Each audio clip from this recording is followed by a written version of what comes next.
at our 1.5-year-old community food forest project here in Niceville, Florida. And we're checking on it today. And we're happy to see we got peaches fruiting. We got our blueberries fruiting.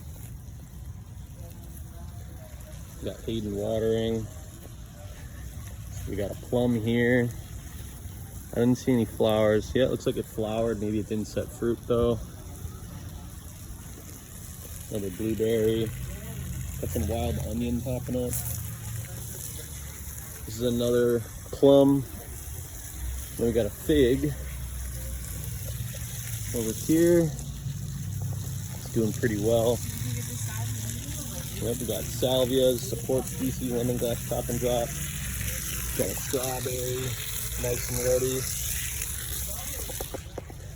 It's done really well. It's required very little work, just minor weeding.